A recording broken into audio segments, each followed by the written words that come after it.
नमस्कार दोस्तों, स्वागत है आपके अपने इस चैनल पूजा पाठ में। तो आशा करता हूँ आप सब स्वस्थ होंगे और अच्छे-अच्छे कामों में व्यस्त होंगे। तो क्या आपने कभी 64 योगिनी के बारे में सुना है?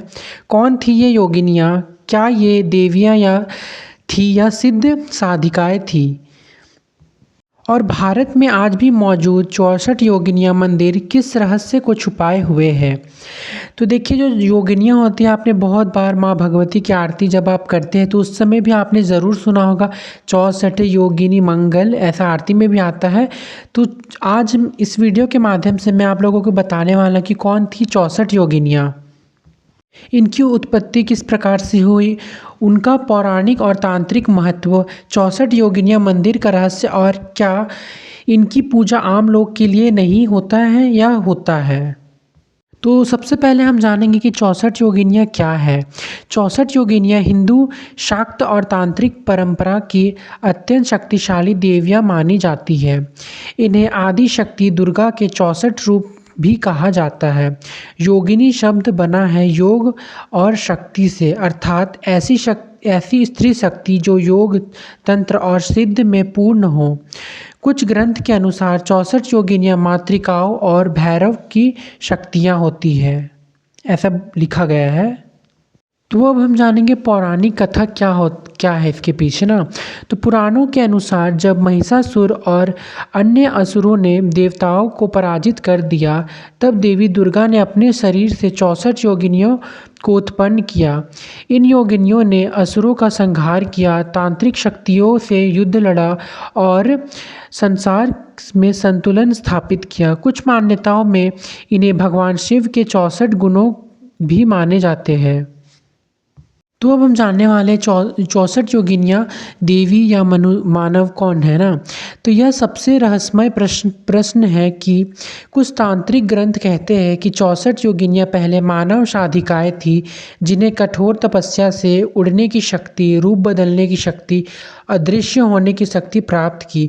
इसलिए कई मूर्तियों में योगिनियों को पक्षी रूप, पशु रूप, विकराल रूप में दर्शाया गया है। और जैसे कि जब भी माँ भगवती का आराधना होता है तो सबसे पहले योगिनियाँ ही आती है माँ का पूजा से पहले। तब क्योंकि माँ खुद स्वयं नहीं आती, माँ अपनी योगिनियों को भेजती है। और जैसे भी जितने भी माँ शक्ति उपासक है, उनका जो भी कुछ प्रॉब्लम होता है तो वो योगिनियाँ ही संभालती है। माँ की सहेली की तरह से उन्हें बोला जा सकता है। जैसे कि माँ की सहचरी होती है जया विजया, उसी प्रकार से ये 64 योगिनियाँ भी होती है। यही 64 योगिनियाँ से माँ भगवती पूरी घिरी रहती है। और जब भी माँ भगवती का उपासना होता है या फिर बहुत सारे तांत्रिक पूजा होता है, उसमें माँ का 64 योगिनियाँ का भी पूजा किया जाता है। ऐसा माना जाता है कि माँ को प्रसन्न करने से पहले हमें 64 योगिनियाँ की ही पूजा किया जाता है ना।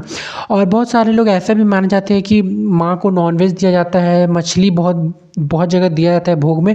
तो बहुत लोग का ऐसा मानना रहता है कि जो माँ के साथ जो शक्तियाँ आती है, जैसे कि माँ की जो सहचरियाँ होती है वो बहुत उग्र होती है, तो उन्हें शांत करने के लिए ऐसा भोग दिया जाता है। तो इसमें वो बात दूसरा है, मैं आपको योगिनियों के बारे में बता रहा हूँ अभी। तो जैसे कि माँ के जब भी काली पूजा होता है या फिर दुर्गा पूजा भी होता है तो माँ अकेले नहीं आती, माँ अपने सहचरियों के साथ आती है। तो जो माँ की सहचरियाँ हैं वो उनका थोड़ा स्वभाव क्रोध वाला होता है, तो उन्हें शांत करने के लिए ही इस प्रकार से उनका पूजा आराधना होता है। और योगिनियाँ भी दूसरी होती है, जो माँ की सहचरी होती है योगिना, लेकिन सब एक ही तरह से माँ के साथ ही रहने वाली है। अब हम जानेंगे 64 योगिनियाँ मंदिरों का रहस्य। तो देखिए, हमारे जो भारत है, भारत में बहुत सारी बहुत सारी नहीं, कुछ मंदिरें हैं जो कि हमारी 64 योगिनियाँ के मंदिर है। तो भारत में बहुत ही कम लेकिन अत्यंत रहस्यमय 64 योगिनी मंदिर है। प्रमुख मंदिर मध्य प्रदेश का मोरेना 64 योगिनी मंदिर, ओडिशा का हीरापुर योगिनी मंदिर, खजुराहो के पास योगिनी मंदिर। इन मंदिरों की विशेषता यह है कि वे खुले आकाश के नीचे बने होते हैं। तो मैं आपको एक बात बता दूं, जब भी जो लोग 64 योगिनियाँ के उपासक पूजा आराधना करते हैं तो वो बंद जगह पे नहीं होते, वो खुले आसमान के नीचे उनकी पूजा आराधना होती है, जो कि गोलाकार संरचना में इन मंदिरों का निर्माण किया गया है, जिनका छत बिल्कुल भी नहीं है और तांत्रिक अनुष्ठानों के लिए उपयुक्त है। कहा जाता है रात में यहाँ साधना करना अत्यंत शक्तिशाली लेकिन थोड़ा खतरनाक भी माना जाता है।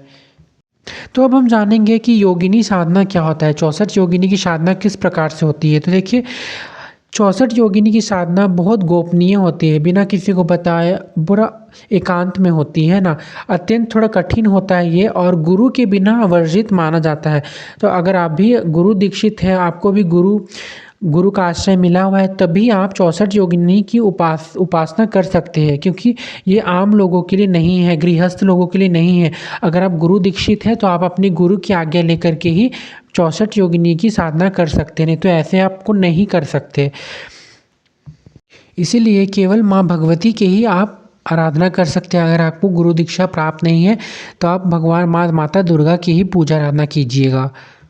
तो आज भी कई तांत्रिक परंपराओं में 64 योगिनियों को सिद्ध और ज्ञान की देवियां माना जाता है, पर आम भक्त के लिए देवी दुर्गा, काली या शक्ति की पूजा ही सबसे सुरक्षित और श्रेष्ठ मार्ग है। तो देखिए वो तो हमारी माँ है, आप उनको जिस प्रकार से पूजेंगे उसी प्रकार से माँ प्रसन्न हो जाएगी। तो आप माँ भगवती की ही उपासना किया कीजिएगा। ये वीडियो को बनाने का मेरा मेन मकसद ये है कि आप सब बस जानें कि हाँ ये क्या होता है, इसलिए मैं ये वीडियो आप लोगों के लिए बना दे रहा हूँ। तो दोस्तों 64 योगिनियाँ कोई सामान्य देवी नहीं है, बल्कि वो शक्ति है, तंत्र और रहस्य का अद्भुत संगम है।